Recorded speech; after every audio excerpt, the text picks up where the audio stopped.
უნდა გადავინაცვლოთ ნიკა მელიას სასამართლოს ხდომაზე, სადაც მოსამართლისთვის წყლის შესხმის ეპიზოდი განიხილებოდა. უკვე გამოიტანა გადაწყვეტილება მოსამართლემ ამ საქმეზე. ნატალი ჯახუტაშვილი უნდა შემოგვიერთდეს პირდაპირ ეთერში. ნატალი, როგორია ეს გადაწყვეტილება?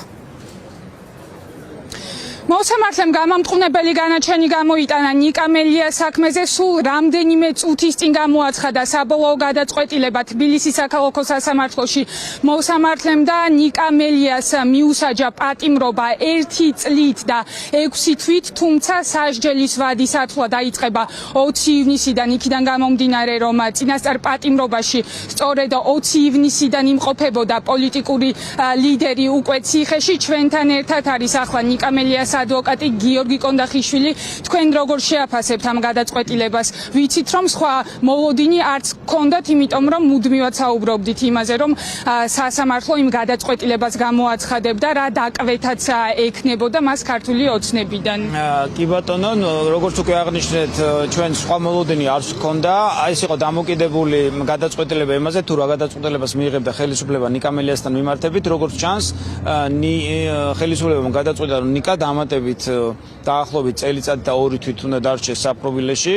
მოგეხსენებათ, დღეს სასამართლომ მიიღო გამამტყუნებელი განაჩენი, მას შეუფარდა საკმაოდ მძიმე მაქსიმუმთან მიახლოებული სასჯელი, რაც ითვალისწინებს წელიწადს და 6 თვით თავისუფლების რეციდივისტად გამოაცხადა პირდაპირ სხდომათა დარბაზში ნიკა მელია მოსამართლემ. ფაქტობრივად მოსამართლემ იხელმძღვანელა შესაბამისი მუხლით, რაც რეციდივთან არის ჩანაწერი. ეს ფორმალურად დაეყნო იმ გარემოებებს, რომ წინა განაჩენის ჯარიმის ნაწილში არ იყო აღსრულებული, ამიტომაც ჩაუთვალა, რომ მან როდესაც ასე ვთქვათ აღნიშნული ფაქტს ჰქონდა ადგილი, ეს ჩათვალა რეციდივად და დაეყნო იმ გარემოებას, რომ რეციდივის შემთხვევაში მას არ ჰქონდა უფლება გამოეყენებინა მინიმალური სასჯელი, თუმცა მას ჰქონდა ალტერნატიული სასჯელის გამოყენების საშუალება ჯარიმის, თუმცა კიდევ ერთხელ გეუბნებით, აქ არავითარი მნიშვნელობა არ აქვს ამ სამართლებრივ კაზუისტიკაში შესვლას. იქნა მიღებული გადაწყვეტილება, ნიკა მელია უნდა დარჩეს ციხეში, ვინაიდან იგი მიუღებელია ხელისუფლებისთვის. როგორც ჩანს, აქტიური ოპოზიციური ლიდერი არ სურს ხელისუფლებამ რომ იხილოს გარეთ, ვინაიდან მოგეხსენებათ, ნიკა მელიას სასჯელი გაზრდიოდა იანვარში 8 თვე ჰქონდა მისჯილი, იმის გამო საზოგადოება შევახსენოთ, რაზე იჯდა აქამდე ციხეში ნიკა მელია, იმიტომ რომ არ გამოცხადდა თეატ ლუკიანის ეგრეთ წოდებულ საგამოძიებო კომისიაზე. საგამოძიებო კომისიაზე გამოუცხადებულობის გამო ნიკა მელიას ჰქონდა მისჯილი 8 თვით თავისუფლების აღკვეთა, რომელიც სასჯელი, ასე ვთქვათ, ვადა გადიოდა 2026 წლის იანვარში. შესაბამისად, როგორც ჩანს, ხელისუფლებამ გადაწყვეტა, რომ ნიკა კიდევ დამატებით წელიწადი და 2 თვე უნდა დარჩეს ციხეში. აქედან გამომდინარე, მოსამართლემ გამოაცხადა განაჩენი, მიუსაჯა მას მაქსიმუმთან მიახლოებული წელიწადი და 6 თვე თავისუფლების აღკვეთა და აღნიშნული სასჯელის ათვლა დაიწყება იმ დღიდან, როდესაც მას აღკვეთის ღონისძიების სახით პატიმრობა შეეფარდა ამ კონკრეტულ საქმეზე. ამიტომ ასაჩივრებას აპირებთ თუ არა შემდგომ ინსტანციებში? როგორც ყველა სხვა საქმეში, ქვეყნის შიგნით არსებულ ყველა სამართლებრივ ინსტრუმენტს გამოვიყენებთ, მათ შორის სააპელაციო საჩივარსაც გავამზადებთ, მას შემდეგ რაც ჩაგვარდება აღნიშნული განაჩენი. ოღონდ კიდევ ერთხელ ხაზგასმით აღნიშნავ სამართლებრივ არგუმენტაციას ნიკა მელიას მიმართ არსებულ პოლიტიკური დევნის არაერთ საქმეში ნაკლები მნიშვნელობა გააჩნია და კი როგორც უკვე აღნიშნავდით, ჩვენთვის მოსალოდნელი იყო გამამტყუნებელი განაჩენი, თუმცა ველოდებოდით თუ რა კონკრეტულ სასჯელს გამოიყენებდა სასამართლო. ხაზგასმით აღნიშნავ, მიღებული იქნა გადაწყვეტილება, რომ ნიკა დარჩეს ციხეში, არ გათავისუფლდეს იანვარში, როდესაც მას გაზრდიოდა სასჯელი და ფაქტობრივად წელიწადი და 6 თვით განამწესეს იგი საღვთო დაწესებულებაში. რაც არის ძალიან სამწუხარო.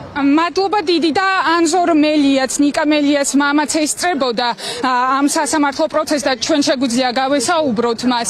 ბატონო ანზორ, რა სიტყვით ამ გადაწყვეტილებასთან დაკავშირებით, რატომ ეშინია ქართულ ოცნებას ასე ნიკა მელიას აქამდე მას სხვა საქმეზე ქონდა გამამტყუნებელი განაჩენი გამოტანილი, ახლა დაუმატეს პატიმრობა 1 წლით და 6 თვით. ნუ როგორც თავად მოსამართლემ განაცხადა, ამ სასჯელის ვადის ათვლა დაიწყება 20 ივნისიდან.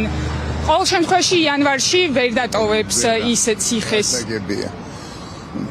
ეშინიათ ნიკას, იმიტომ რომ ერთ-ერთი პატიოსანი პოლიტიკოსია და ვერ გატეხავენ მაგას, ვერც ამ 1 წლით ნახევრი და ვერც ვერაფრით. ამიტომ შვიდათ უნდა ძილი, მაგრამ ეს დრო რომ გაივლის, მერე რას ფიქრობენ, როცა გამოვა ნიკა არ დანებდება, ამათ გააცამტვერებს, ამ თავრობას ღირსნი არიან, იძინოს ეხლა კარგად იმან პაპუაშვილებმა და კობახიძეებმა, მაგრამ იცოდნენ, რომ აუცილებლად ღმერთი დიდია და მაგათ მოთხოვს პასუხს ძალიან ახლო მომავალში. თქვენ ალბათ მოლოდინი გქონდათ ხო, რომ ასეთი განაჩენი დადგებოდა? არა, აბსოლუტურად არ გქონდა. მე ვიფიქრე 2 წელიწადს მიცემენ კიდევ მეთქი. ანუ მაქსიმალურს. მაქსიმალურს და ესეც გამიკვირდა თანაც ფაქტიურად იანვარში უნდა გამოსულიყო და წელიწადი და 2 თვე ექნება კიდევ ციხეში გასატარებლად, მაგრამ ნიკა იქ კიდევ უფრო მეტად გაიზრდება და სამშობლოს მოახმარს თავის ენერგიას. აი, წინა სასამართლო პროცესი ესწრებოდა ნიკა მელია და მან თავადაც განაცხადა, რომ მას არ ეშინია საერთოდ არც ქართული ოცნების, არც ციხის. ის ამბობდა, რომ ის მზადაა ამ ყველაფრისთვის. ნიკა ძალიან მაგარი კაცია, იმიტომ კი არა რომ ჩემი შვილია. ნიკა მოუსყიდავია, უნდათ მოსყიდვა ნიკასი ყველაფრით, მაგრამ არ დაეთანხმა და ამიტომ არის ახლა ციხეში. ნიკა გაიმარჯვებს, მაგრამ ამათ რა ეშველება ამ მთავრობას, რომ მთავრობა არ აღყავს. მადლობა. მოკლედ ვერდიქტი სულ ცოტა ხნის წინ გამოიტანა მოსამართლემ ნიკა მელიას საქმეზე, მას შეუფარდეს პატიმრობა 1 წლით და 6 თვის ვადით. შეგახსენებთ, რომ მას ედავებოდნენ სასამართლოს უპატივცემულობას, რაც გამოიხატებოდა მოსამართლის შეურაცხყოფაში. ინციდენტი მოხდა 30 მაისს, როდესაც სასამართლო პროცესზე ნიკა მელიამ წყალი შეასხა მოსამართლე ირაკლი შვანგირაძეს. თავად ნიკა მელია თავის დასკვნით სიტყვაში აცხადებდა, რომ ის არ უარყოფს ამ ფაქტს, რომ მან ნამდვილად წყალი შეასხა მოსამართლეს, თუმცა მისი განცხადებით ეს იყო პროტესტი მისი მხრიდან რეჟიმის მისამართი და მას არანაირი მცდელობა იმისა არ ქონია, რომ შეურაცხყოფა მიეყენებინა კონკრეტულად მოსამართლისთვის. სხვათა შორის ეს მოსამართლე არც გამოკითხულა ამ საქმის ფარგლებში და დღეს სულ ცოტა ხნის წინ ვიხილეთ, რომ ნიკა მელია გაამტყუნეს ამ საქმეზეც.